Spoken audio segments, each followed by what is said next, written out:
अस्सलाम वालेकुम, कैसे हैं आप सब। उम्मीद है कि सब खैरियत से होंगे, ठीक ठाक होंगे, खुशबाश होंगे। और जी ये था मेरा पूरा एक वीक का व्लॉग है जो मैं आपके साथ आज शेयर करूँगी, क्योंकि इतने पूरे वीक से मैंने कोई भी व्लॉग कुछ भी अपलोड नहीं किया है। तो जी ये पिछले वीक के स्टार्ट की बात है कि ये धूप निकली हुई थी और साथ ही हल्की हल्की बारिश शुरू हो गई थी। अब सर्दी का मौसम जा रहा है तो कभी बारिश इस तरह हल्की हल्की होना शुरू हो जाती है। तो जी हमने कपड़े धोए हुए थे और यूँ हल्की हल्की बारिश शुरू होगी तो एकदम टाइम आने का कि बाहर तो बारिश हो रही है और तुम लोगों के तो कपड़े भीग गए ना। तो मैं समझी बहुत तेज़ बारिश हो रही है, लेकिन जब जाके देखा तो वो इतनी तेज़ नहीं थी। खैर, और बस फिर ये शाम को फ्री होकर हमने कुछ बेकरी से चीज़ें लेनी थी। मैंने तो कुछ खाने का दिल चाह रहा था, शाम का वक्त था, शाम को अक्सर बहुत ज़्यादा भूख लगती है। अब तो वैसे ही दिन बहुत लंबे हो गए हैं तो भूख कुछ ज़्यादा ही लगती है, क्योंकि हम लोग दोपहर को 1-2 बजे खाना खा लेते हैं और रात का खाना बहुत लेट होता है, तो फिर वो 5-6 घंटे बीच में होता है, 4-5 घंटे, तो बहुत भूख लगती है। तो ये बेकरी है, यहाँ पर समोसे वगैरह सब कुछ होते हैं, तो बस हम लोग ये लेने आए थे यहाँ पर, ब्रेड वगैरह। ये जो बेकरी है ये घर के बाहर कह रही हूँ, मतलब कि घर के साथ ही है, करीब या वॉकिंग डिस्टेंस पे है। और बहुत ही मज़े के समोसे, पकौड़े, जलेबी वगैरह सब कुछ बहुत अच्छा यहाँ से मिलता है, तो इसीलिए हम यहीं पे आते हैं, करीब यही पड़ती है हमें। और मैंने अपने लिए ये टोस्ट कह रही हूँ, इनको टोस्ट के या मिनी पिज़्ज़ा के हैं, मैंने अपने लिए ये लिए थे, ये बहुत मज़े के थे।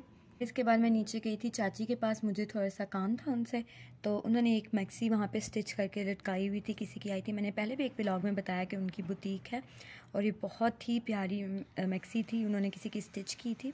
मेरी चाची की जो स्टिचिंग है वो बहुत ही ज़बरदस्त है। हम लोग भी मतलब कि जो भी हमारे फंक्शंस वगैरह इवेंट्स आते हैं तो उन्हीं से हम लोग कटिंग भी करवा लेते हैं और अक्सर स्टिचिंग भी करवा लेते हैं। मेरी अम्मी भी बहुत अच्छे कपड़े सी लेती हैं, बट कुछ इस तरह के होते हैं ना कि बहुत ज़्यादा वो डिज़ाइनिंग वाला हों तो वो भी हम उनसे स्टिच करवा लेते हैं। और ये यहाँ पे रात के खाने की तैयारी हो रही थी। एक तरफ ये अम्मी ने दाल गोश्त रखे हुए थे और साथ में हंडिया रखी हुई थी, और ये बनाए थे साथ में उन्होंने पालक के पकौड़े, बिल्कुल प्रॉपर। उन्होंने वो जो उसके पत्ते होते हैं पालक के, उसको बस बेसन से कोट करके उनको तला था, फ्राई किया था।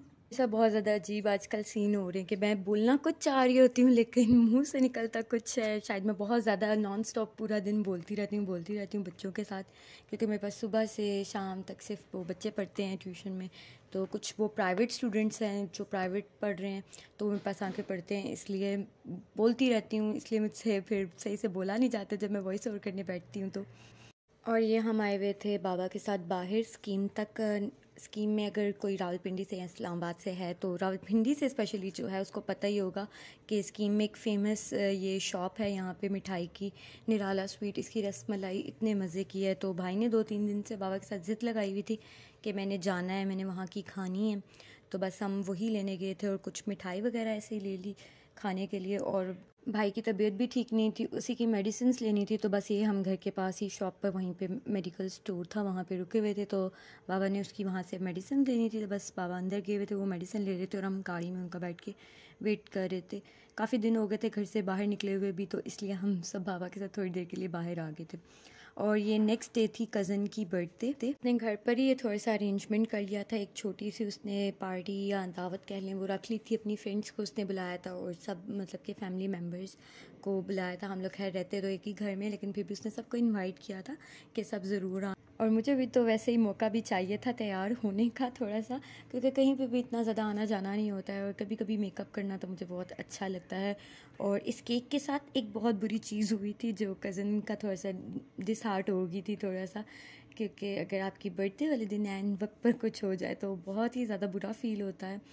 और जी वो मैं आपको बताती हूँ कि हुआ क्या था एक्चुअल में। ये यहाँ पे हम लोग ये चलाने की कोशिश कर रहे थे, ये क्या कहते हैं इनको, मुझे अब इनका नाम नहीं याद आ रहा है, ज़ुबान पर नहीं आ रहा है, तो जो भी इनको कहते हैं मुझे याद नहीं है। तो ये जलाने की कोशिश कर रहे थे, कोई 10 से 15 मिनट सिर्फ इसको चलाने में ही लग गए। फिर जैसे तैसे करके इसको सब ने मिलकर अपने अपने तरीके आजमा कर इसको किसी तरह एक आध चला ली थी। फाइनली एक आध वो कैंडल्स क्रैकर्स चलाने के बाद फिर ये हमने केक शेक काट लिया था और मैं खा रही थी यहाँ पे सिर्फ चना चाट। और सिर्फ चना चाट खाई थी मैंने क्योंकि मेरा गला बहुत ज़्यादा ख़राब हुआ था उन दिनों में। लास्ट वीक में बहुत ज़्यादा पेन था मुझे, ऐसे ही इन्फेक्शन सा हो गया था थोड़ा सा, तो मैंने सिर्फ ये चना चाट खाई क्योंकि स्पाइसी नहीं थी, इतनी ज़्यादा खट्टी नहीं थी, बिल्कुल नॉर्मल थी, तो मैंने बस इसलिए सिर्फ ये खाई। और ये घर पे बनी हुई थी, बहुत ही मज़े की बनाई हुई थी। और गला ख़राब होने के बावजूद भी मैंने सिर्फ चना चाट खाई जो कि सबसे ज़्यादा खट्टी थी। और ये बात मैंने अभी नोट किया कि मुझे चना चाट नहीं खानी चाहिए थी क्योंकि मुझे इन्फेक्शन इसी की वजह से और ज़्यादा बढ़ गया था। और ये फिर नेक्स्ट डे मैं आई हुई थी मार्केट में कुछ ग्रॉसरी वगैरह कुछ चीज़ें लेने, क्योंकि बनाना था पास्ता वगैरह, क्योंकि मेरी बहन का एक फूड पेज चलता है उसका, तो उसको एक ऑर्डर आया हुआ था, तो उसने थोड़ी सी ग्रॉसरी करनी थी, कुछ चीज़ें घर पर नहीं थी, अवेलेबल नहीं थी, तो बस वो पास्ता वगैरह लेने आए हुए थे, क्रीम श्रीम पट्टियाँ शटियाँ सारा कुछ बस लेने आए हुए थे। जो जो उसने ज़रूरत का सामान लेना था वो उसने एक पेज पर लिख लिया था, एक लिस्ट बना ली थी, क्योंकि उसको काफ़ी सारी चीज़ों का ऑर्डर आया था। किसी एक ही शख्स ने, मतलब कि किसी एक ही फैमिली ने ऑर्डर किया था, मतलब कि कुछ इस तरह का समझ लें, एक ही बंदे ने ऑर्डर किया था एक्चुअल में। तो वो पास्ता था, समोसे थे और कुछ फ्रोज़न वो थे कबाब वगैरह, तो बस वही हम चीज़ें लेने आए हुए थे। और जी ये जब तक हम घर आए तो अम्मी बना रही थी कोई चाइनीज़ पुलाव, तो बहुत ही मज़े का बना था ये। तो इसकी रेसिपी भी मैं आप लोगों के साथ शेयर करूँगी। उसी तरह जिस तरह हम वेजिटेबल राइस बनाते हैं, अपनी पसंद के आप वेजिटेबल्स डाल लें, इसमें पहले फ्राई कर लें थोड़ा सा डालकर। तो जी यहाँ पे अम्मी ने सबसे पहले मटर और गाजर को लेके फ्राई किया है, क्योंकि ये थोड़ा सा टाइम लेते हैं। तो इनको थोड़ा सा आप ऑयल ले लें या घी ले लें, जिसमें भी बनाते हैं, तो आप इसमें थोड़ा सा इनको 2 से 5 मिनट तक फ्राई कर दें, ताकि ये थोड़ा सा हो जाए। इतना भी ज़्यादा फ्राई नहीं करना कि वो गाजर पूरी हलवा हो जाए, तो बस थोड़ा सा इनको फ्राई कर लेना है। और इसके बाद हमने इनमें डालना है जी, अभी कुछ नहीं डालना है जी, अभी थोड़ा सा इसको और फ्राई करेंगे ताकि अच्छे से फ्राई हो जाए। तो इसके बाद हमें इसमें मैं आपको आगे चल के बताऊंगी कि इसमें हमने क्या डालना है।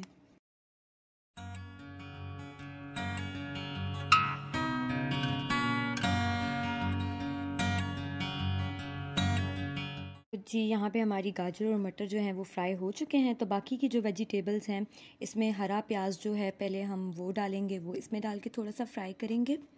और इसमें अम्मी ने इसके बाद हरे प्याज के साथ ही अम्मी ने साथ में टमाटर भी काट कर डाल दिए थे। वैसे तो टमाटर डलते नहीं है, अपनी चॉइस है, बट उन्होंने डाल दिए थे ताकि थोड़ा सा टेस्ट इसका अच्छा हो जाए। तो आप अपनी चॉइस आप डालना चाहते हैं तो डाल लें। तो खैर अम्मी ने डाले थे, बट मैंने उनको कहा नेक्स्ट टाइम नहीं डालिएगा, क्योंकि मुझे वो टमाटर के छिलके वगैरह इसमें बिल्कुल भी अच्छे नहीं लगते। और इसके बाद हम इसको इतने अच्छे से फ्राई करेंगे कि इसके जो टमाटर है वो अच्छे से बिल्कुल गल जाए। तो जितनी देर में ये सब फ्राई हो रहा था, उतनी देर में अम्मी ने मुझे कहा कि जाओ अंदर से जाके मुझे काली मिर्च और वाइट पेपर जो होती है, सफ़ेद मिर्च कह लें, वो सफ़ेद मिर्च ही होती है ना वो, और सिरका, वो सब चीज़ें मुझसे मंगवाई थी। एक हाथ में मेरे फ़ोन था, तो मैं एक एक करके सब चीज़ें ला रही थी। तो मुझे मामा कहती तुम क्या किस्तों में मुझे चीज़ें ला के दे रही हो, जल्दी से ले आओ। तो जी ये जो हमारे राइस हैं वो भी अम्मी ने अच्छे से बॉईल करके रख लिए हैं। इतने ज़्यादा बॉईल नहीं किए हैं, थोड़ा सा उनको कच्चा कच्चा सा, मतलब ये जो होता है ना, थोड़ा सा रखते हैं ताकि वो ज़्यादा हलवा ना हो जाए, तो बस इसलिए वो रखा था। तो इसमें ये अभी अम्मी ने इसमें तो बाकी का हरा धनिया का जो पीछे हरा वाला पत्ते थे ना काटे हुए, तो वो भी इसमें डाल दिए थे। मेरे ज़बान पर नहीं आ रहा था कि इसको क्या बोलूँ मैं, तो मुझे भी याद आ गई, उसका था क्या कहते हैं, हरे पत्ते थे उसके, प्याज के, जो हरा प्याज होता है। और साथ ही में जो बंद गोभी थी उन्होंने थोड़ी सी वो भी काट के डाली। हमने गोभी इसमें कम डाली थी क्योंकि हम लोगों को इतनी ज़्यादा अच्छी नहीं लगती है चावलों में, तो वो कम डाली थी। और साथ ही में जो शिमला मिर्च थी, तो वो 1 से 2 मतलब के काट के डालें, जितनी आपको मतलब के पसंद है उस हिसाब से। अपने चावलों के हिसाब से, ये 1 किलो चावल थे उसके हिसाब से बना रहे थे हम लोग, तो जितने आप चावल लेंगे उसी के क्वांटिटी से आप वेजिटेबल्स वगैरह भी ले लें, और जो जो आपको पसंद है। और बाकी की सब्जियों को भी फ्राई करने के बाद हम जो है इसमें ये डाल देंगे, जो बॉईल किया हुआ चिकन था उसको हम थोड़ा सा श्रेड कर लेंगे, थोड़ा सा उसको हम श्रेड करके बीच में ऐड कर देंगे। एक गलती ये कर दी थी कि जब हम लोग चावल बॉईल कर लिए थे और उसको हम ने मिक्स कर दिया था सब्जियों के साथ, तो हमने बीच में यखनी डाल दी थी उस टाइम पे दम देने वक्त। तो आप यखनी उस टाइम नहीं डालिएगा जिस टाइम इसको आप फ्राई कर रहे हैं वेजिटेबल्स को, चिकन के साथ ही आप जो यखनी है उसको भी ऐड कर दें। तो यहाँ पे साथ ही अम्मी ने इसमें सोया सॉस, सिरका और जो चिली सॉस था वो डाला था टेस्ट के लिए, क्योंकि इसी तरह ये जो सिंपल हम वेजिटेबल राइस बनाते हैं वो भी इसी तरह बनते हैं और बहुत मज़े के बनते हैं। तो ये चाइनीज़ पुलाव था, तो इसमें भी ये डलने थे और इसका टेस्ट सीरियसली बहुत अच्छा था, बहुत अच्छे बने थे। फ़र्स्ट टाइम अम्मी ने बनाए थे, आई डोंट नो उन्होंने ये रेसिपी कहाँ से देखी थी, बट ये उन्होंने बहुत मज़े के बनाए थे। और इसमें फिर इसके बाद उन्होंने काली मिर्ची कह रही हूँ, काली मिर्च जो थी पिसी हुई वो डाली थी, और जो वाइट पेपर था वो डाला था। आप वो अपने टेस्ट के हिसाब से डाल सकते हैं। इसमें कुछ लोग चाइनीज़ नमक जो होता है वो भी डालते हैं, हम लोग वो यूज़ नहीं करते हैं क्योंकि वो इतनी हेल्थ के लिए अच्छी नहीं होती है। तो आप वो अपने टेस्ट के हिसाब से आप वो डाल सकते हैं। और हमने यहाँ पे वो जो प्लेन घर में नमक जो यूज़ करते हैं हमने बस वही इसमें ऐड किया था। और इसके बाद एक पतीला लेकर उसमें थोड़ा सा ऑयल डालकर जो चावल हैं बॉईल किए हुए उनकी एक लेयर डालकर उसके ऊपर फिर हम जिस तरह से हम मतलब कि बिरयानी बनाते हैं ना, हम अपनी देसी बिरयानी बनाते हैं उसी तरह ये भी बनेगी। एक एक लेयर डालकर हम ऊपर वो वेजिटेबल्स की जो लेयर है वो डालते जाएंगे और इसको सेट करते जाएंगे। और ये चावल फाइनली लेयर्स जो हैं वो बन चुकी हैं। और ऊपर से फिर से अम्मी ने एक दफ़ा सोया सॉस और चिली सॉस डाली थी क्योंकि जिस वक्त वेजिटेबल्स फ्राई किए थे कम डाली थी, तो अम्मी ने सोचा कि ऊपर से थोड़ी सी और डाल दूं। और उन्होंने ये अच्छा ही किया कि थोड़ी सी और डाल दी थी। तो आप अपने टेस्ट के हिसाब से डालिएगा क्योंकि चावल वरना बहुत ज़्यादा फीके फीके से और अजीब से रह जाते। तो ये उन्होंने थोड़ा सा सिरका भी, सोया सॉस और चिली सॉस सब ऊपर से थोड़ा सा डाल दिया था।